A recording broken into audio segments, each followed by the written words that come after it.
श्री कृष्ण भगवान कहते हैं, इंसान अपने कर्म की वजह से अपने जीवन में कई कई बार रोता है।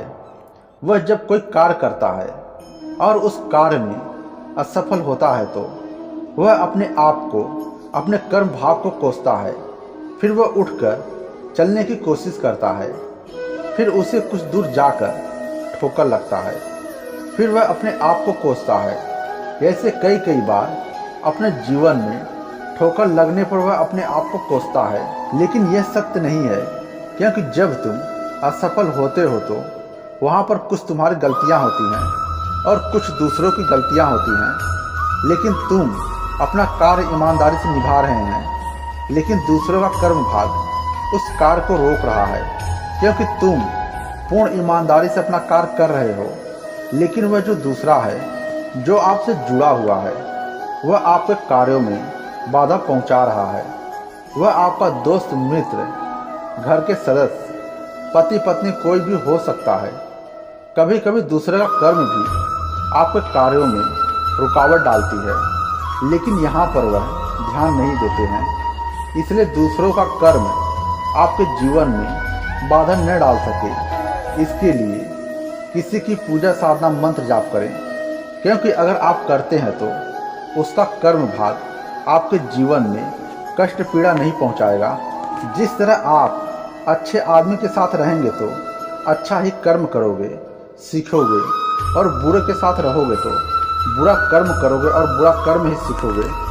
और जो शिष्य गुरु के सानिध्य में रहता है, उसके जीवन में जो भी दुख परेशानी आता है, वह गुरु की मर्जी से आता है। क्योंकि गुरु अगर पूर्ण है तो वह आपको पूर्णता तक जरूर पहुंचाएगा। क्योंकि गुरु का यह परम कर्तव्य धर्म है, शिष्य को पूर्णता तक पहुंचाना गुरु का परम लक्ष्य होता है। लेकिन यहाँ अब गुरु शिष्य को किस रास्ते से लेकर चलता है, वह सिर्फ गुरु को ही पता रहता है।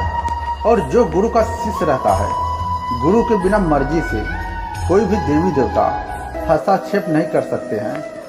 लेकिन गुरु वहाँ सद्गुरु की अवस्था में हो, जो पूर्ण रूप से पूर्णता प्राप्त किया हो। उन कठिनाइयों रास्तों पर सिर्फ सद्गुरु ही लेकर जा सकते हैं। क्योंकि गुरु और देवी देवता सिर्फ आपको मुश्किलों से आसान कर सकते हैं, लेकिन सद्गुरु आपका स्वयं विधाता बन जाते हैं। उसके हाथ में ब्रह्मांड की सारी शक्तियाँ रहती हैं। जिस तरह चंदन के पेड़ के पास जाने से अत्यंत सुगंध महकने लगता है, आनंद का अनुभूति होने लगता है, ठीक उसी तरह सद्गुरु के शरण में जाने से आपको कैसे ले जाना है। सद्गुरु वह आपके साथ क्रिया करते रहते हैं निरंतर, जिससे वह शिष्य उस ऊंचाइयों पर पहुंच सके जहां उसे पूर्णता प्राप्त हो सके। और यह क्रिया सिर्फ सद्गुरु करते हैं। ईश्वर भी जन्म लेते हैं तो उन्हें भी सद्गुरु के शरण में जाना ही पड़ता है। यहाँ पर ऐसे बहुत से शिष्य हैं जो निरंतर पूजा साधना मंत्र जाप करते हैं, फिर भी वह बहुत ज़्यादा निरंतर परेशान रहते हैं। वह यह सोचते हैं, मेरा पड़ोसी और लोग भी पूरा दिन बेशब्द बोलते हैं, मांस मदिरा का सेवन करते हैं, फिर भी वह सुख शांति से रहते हैं, कोई रोग नहीं होता है। ऐसी अवस्था में आप समझें, आप ईश्वर सद्गुरु के शरण में हैं, जो आपको जन्म और मृत्यु से मुक्त करना चाहते हैं।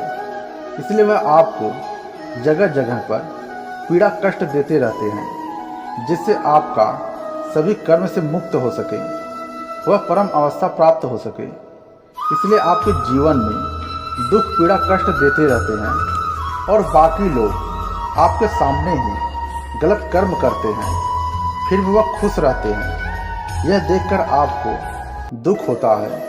इसलिए आप निश्चिंत रहें। आप किसी के शरण में हैं, जितना आपको कष्ट पीड़ा होगा उतना ही आप ऊंचाइयों पर पहुंचते जाएंगे। जब तक पत्थर छीनी हथौड़ा का मार नहीं खाता है, तब तक वह मूर्ति नहीं बनता है। और जब बनता है तो लाखों लोग, करोड़ों लोग पूजा करते हैं। आप यह समझ सकते हैं आप किस अवस्था में हैं। सद्गुरु आपको सिर्फ पूर्णता देते हैं। जय श्री कृष्ण। कृष्ण भगवान से प्रेम करते हैं तो कमेंट में जय श्री कृष्ण ज़रूर लिखें। जय श्री कृष्ण।